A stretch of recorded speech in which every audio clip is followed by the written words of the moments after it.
So we're going to start with pressing shift, and then you click that icon of restarting. Then after that you click restart, anyway. This will allow you to restart the computer. Then after that you're going to click troubleshoot, or where is the reset your PC. After that, come here to the advanced option. Then after the advanced option, come here to where it's written command prompt, which is the CMD. This will allow you to access the CMD. From the CMD now, we are going to type notepad, and this will allow us to access the notepad. From the notepad, this will allow us to browse the computer. So we're going to click file. Then after that, you're going to click open. Then in the open, we're going to go to the system32. But to access the system32, the right way is coming here to this, where it's written this PC. Then after this PC, we're going to go to the local disk C. Then to the Windows, click Windows. Then we're going to locate system32, should be somewhere here down. Then after that, we're going to click system32, and then we're going to open. Then we're going to change the file tabs just here below, and then we're going to change it to all files. This will allow us to be able to see all the files. Then after that, we're going to search utilman. So it should be in the we're utilman. We're going to rename this. So we're going to right click, and then you're going to click rename, and then you copy that name because we'll need the name. Then you can add to just somewhere there down. Then you click somewhere else, then you refresh. Then after that, we're going to search CMD because the utilman is there. You're going to search CMD, and we're going to rename it now.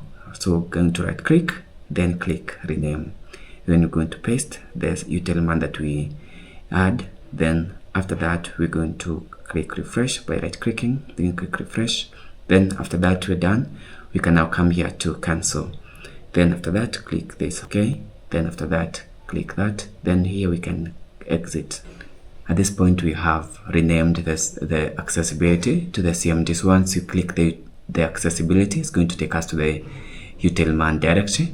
So the next thing we're going to do is just to click turn off your PC. Remember, at this point, we still don't have the password. And so for that, we're going to come here to the accessibility. So that now we operate the CMD. Remember, we assigned the accessibility to the CMD.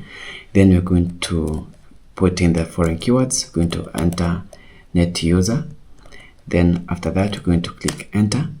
And now we'll be able to see all the keyword, all the administrators and the accounts that we have. So if you're using the previous Windows, this is where your journey now almost comes to an end, because from here you can come here net user.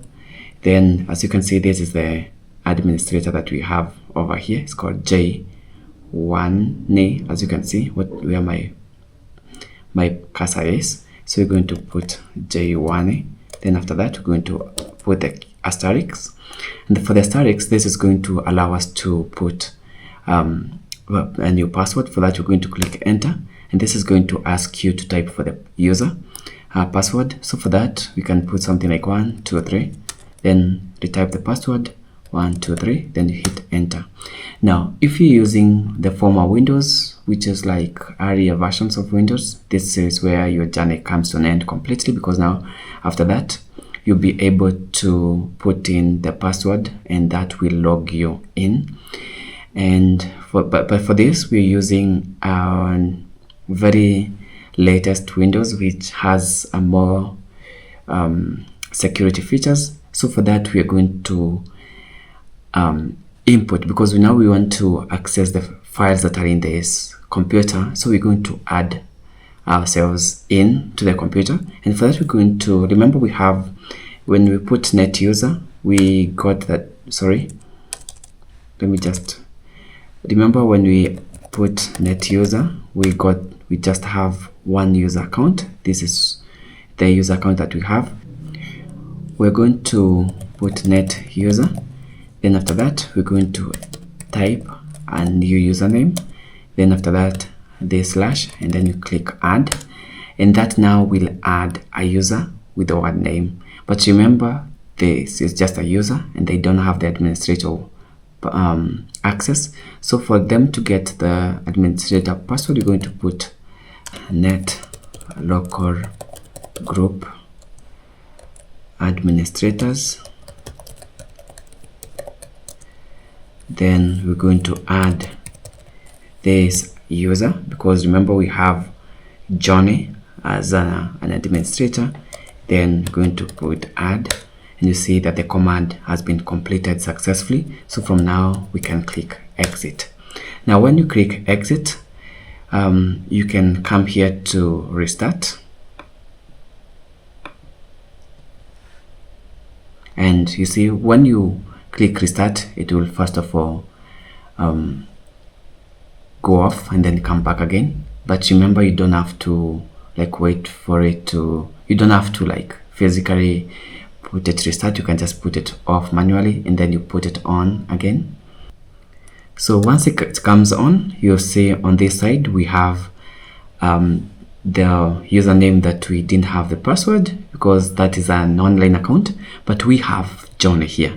So if you put Johnny, it will just automatically allow you to access your Windows again, because after this it's going to allow you to like, after that it's going to ask you for some basic commands, getting things ready for you, just as if it's loading a new user, because it's preparing a workspace for you. It might take a few minutes, so you have to be patient, and I advise you to just give it time. Make sure that it's plugged in, because it might take some few moments. It won't take you for long, but it's worth waiting.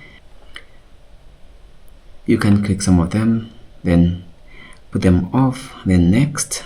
You can put whatever you need off, then you click next, then you can accept. So after that, it's going to take you to the desk page, and as you can see, it has all my softwares on. Nothing has been tampered with, because if I come here to right click the Windows, then come here to the installed apps, you find that I have all the apps that I've already installed in this computer. I'm hoping to see you in the next one. Drop a like and comment if this video was of importance to you. Until next time, guys, peace and love.